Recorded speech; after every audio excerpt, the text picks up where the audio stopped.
l'estetica senti, di questa macchina è bellissima perché è molto grintosa.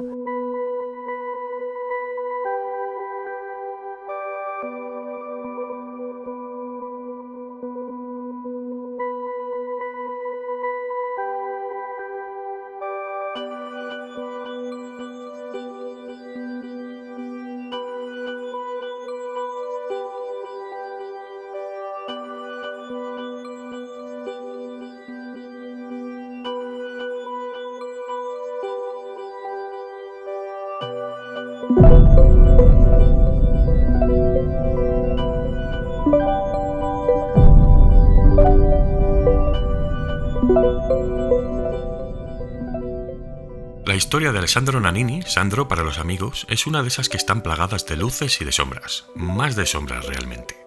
Hablamos de un piloto puramente italiano, directamente nacido y criado en la región de la Toscana, en Siena concretamente. Al contrario que otros pilotos, Sandro pasaría de primeras a competir en la disciplina de los rallies, para posteriormente dar el salto a la Fórmula 2.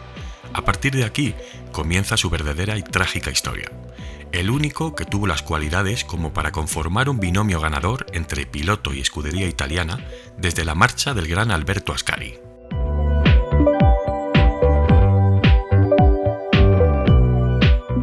Después de una breve incursión por los rallies, Nannini ya se hizo con la victoria de la Fórmula Abarth antes de que Giancarlo Minardi le ofreciese un puesto en la Fórmula 2 en 1982. El salto del equipo a la categoría reina se dio de la mano del propio Sandro, que para 1985 pilotaría el controvertido M185B. Bueno, más que controvertido, poco fiable. Minardi precisamente durante aquella etapa brillaba por la ausencia de fiabilidad en sus monoplazas. A pesar de todo, Sandro lograría superar a su compañero Andrea De Cesaris en varias ocasiones aquella temporada. Esto implicaba que el toscano comenzara a brillar y a postularse como una de las nuevas jóvenes promesas capaces de revivir la euforia tifosi.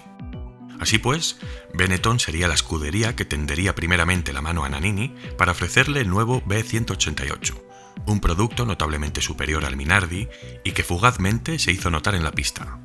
Tras comenzar a acaparar unos cuantos podios y seguir deslumbrando con una progresión realmente paulatina, Sandro tuvo en sus manos lo que todo piloto de Fórmula 1 ambiciona desde que inicia su carrera hasta que la finaliza. Un contrato expuesto por la escudería Ferrari. Bueno, en el caso de Sandro no debió ser así, ya que el toscano no fue convencido por las condiciones ofrecidas por Ferrari y rechazó en rotundo la oferta. Primero, porque la cifra ofrecida por la escudería de Maranello era ridícula. Segundo, Sandro no era ferrarista, por lo que las cuestiones sentimentales y retóricas quedaban al margen de su decisión. Y tercero, realmente sentía que Benetton era una casa más segura y más conveniente para él en aquel momento. Sin duda, la negativa del piloto a Ferrari supuso una gran conmoción para el pueblo italiano. Los periódicos nacionales ardían.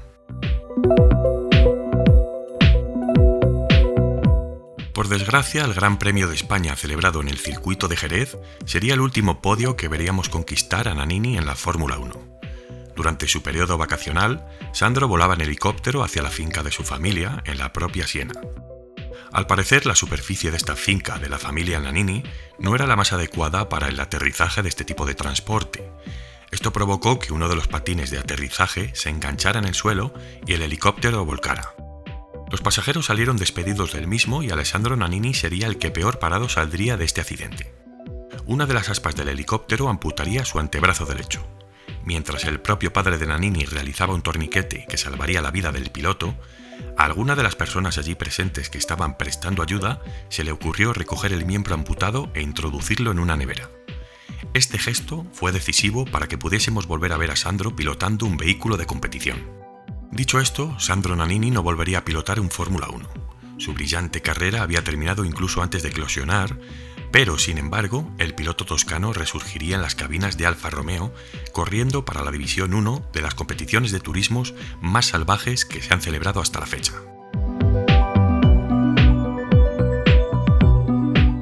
Ahora nos vamos a la temporada DTM 1994. Alfa Corse entonces, bajo el mando del grandioso Giorgio Pianta, ya se veía como la propia reencarnación del Autodelta de Carlo Chiti. Ahora, para esta temporada 94, tenía disponibles hasta 4 chasis 155 V6 Ti para mantener el merecidísimo título conquistado durante la temporada anterior 1993. Esta victoria es a menudo recordada por todos los aficionados, pero lo que no se dice tan a menudo es que la escuadra italiana habría hecho un doblete si Mercedes y uno de sus pilotos no hubieran jugado una de las cartas más vulgares que se han visto en la historia de la DTM, el juego sucio puro y duro. Y esta es una acción que para mí personalmente siempre empañará la trayectoria de la firma alemana y por supuesto del infame piloto Roland Arch. Para la cita que nos ocupa, 1994, como ya hemos dicho, AMG Mercedes ya tenía listos sus nuevos clase C W202, que eran vehículos que se habían presentado como auténticos escaparates tecnológicos. Habían llevado a estos nuevos turismos un poco más allá, con soluciones técnicas que, a pesar de sobrepasar los límites de la normativa, siempre salían impunes tras las inspecciones, acogiéndose a vacíos legales y bla bla bla bla. Eran alemanes en una serie alemana, blanco y en botella. Llegó el punto en el que Alfa Romeo dejó incluso de hacer objeciones ya que no servían de nada.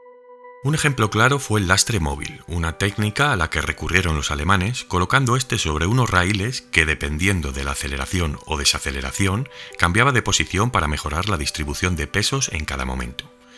Las autoridades del DTM nunca comprobaron esto o no quisieron comprobarlo, ya que los coches se revisaban siempre en parado. Estábamos en un punto donde estos turismos eran prácticamente Fórmulas 1 carrozados.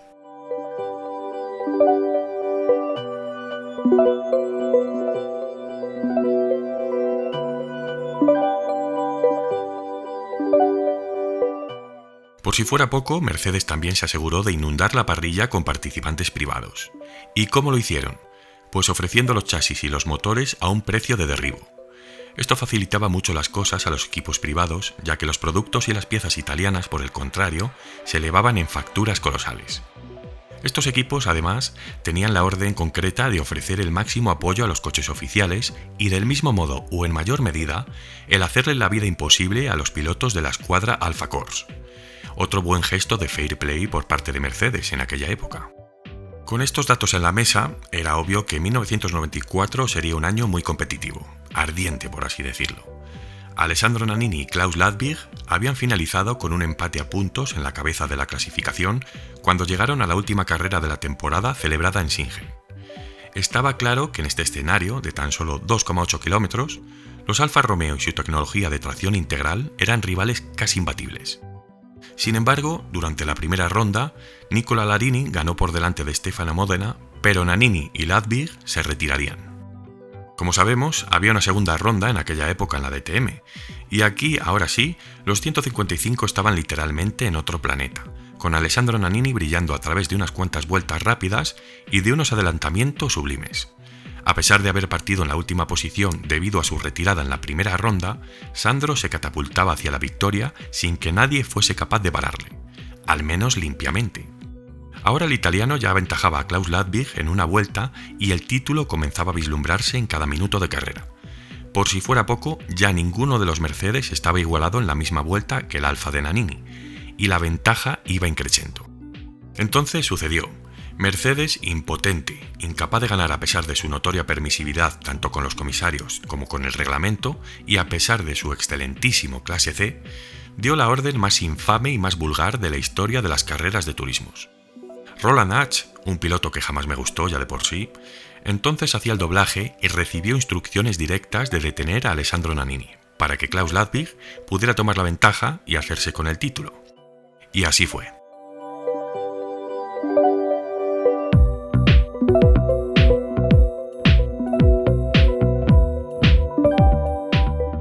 A 5 vueltas del final, en la curva más lenta de la pista, Roland Arch impactó, por supuesto a posta, lo suficiente como para que el Alfa de Nannini trompeara.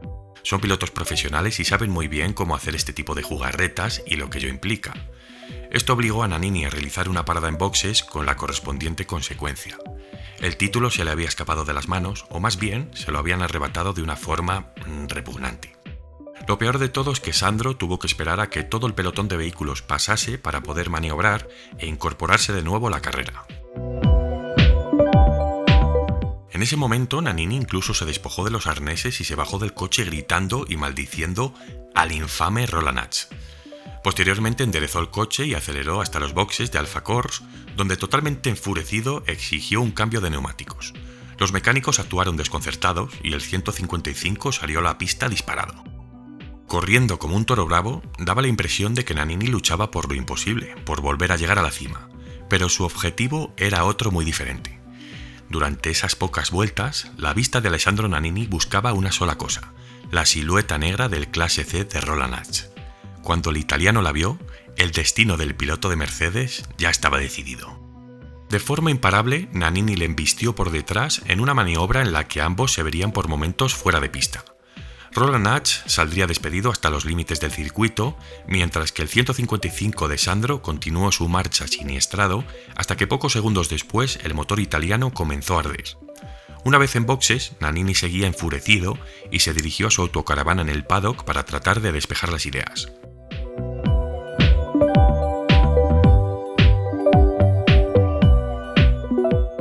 Los pájaros de AMG Mercedes ni siquiera fueron a pedir explicaciones de lo sucedido. Bien sabían que de iniciarse una investigación, quizás los más perjudicados podrían haber sido ellos, o visto lo visto a lo largo de la temporada, quizás no. Al final del evento, los comisarios estaban dispuestos radicalmente a sancionar a Sandro Nannini por conducta antideportiva, pero solo a Nannini, e incluso le amenazaron con que podría ser excluido para la participación de la temporada 95. Sin embargo, algo frenó todas aquellas decisiones y ese algo era obvio.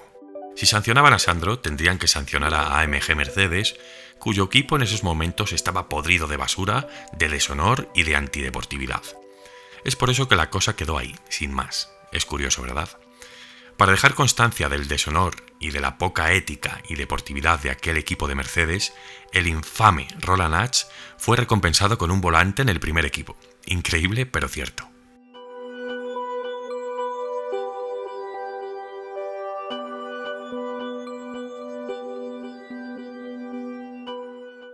Épico, épico. ¿Cuántos de vosotros conocíais la venganza de Nannini? ¿Qué opináis? Me gustaría saber vuestro punto de vista, una vez conocidos todos los datos, y personalmente yo aquí me mojo de lleno. Me pareció una de las acciones más infames que he visto por parte tanto de un equipo de carreras como de un piloto. Le tengo mucha tirria a Roland Arch, no me importa decirlo aquí públicamente, y siempre me pareció un piloto mediocre, y sí fue campeón alemán, pero era el típico piloto que podías utilizar para este tipo de acciones totalmente antirreglamentarias. De hecho, en 1999 hizo exactamente lo mismo en Nürburgring, que era la última carrera de la temporada, y le arrebató el campeonato a Christian Abete, estrellándose a posta contra él en la última vuelta además, para que Hugo Elsen, que era su compañero de equipo en Opel, ganara el campeonato. Pero bueno, en aquella ocasión hubo justicia y le salió el tiro por la culata, ya que tras apelación y revisando todos los vídeos, se declaró que había sido una acción premeditada y le retiraron el título a Opel. Encima se había saltado la parada obligatoria en boxes, ya que había salido adelantado, y declaró que le falló la radio, que no escuchó. En fin, toda una joya de tío. En mi opinión, no tendrían que tener cabida este tipo de tíos en este deporte.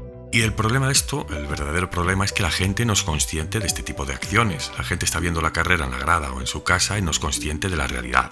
Ven un choque y creen que es protocolo de carrera o que es algo accidental.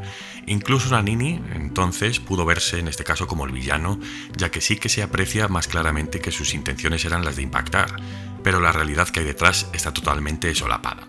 Así que aquí he intentado dar a conocer la historia real y en cierto modo hacer justicia con Sandro, con la escudería Alfa Corse y por supuesto exponer la clase de tripulantes que entonces manejaba Mercedes, sin principio, sin honor y sin ningún tipo de sentido del deporte.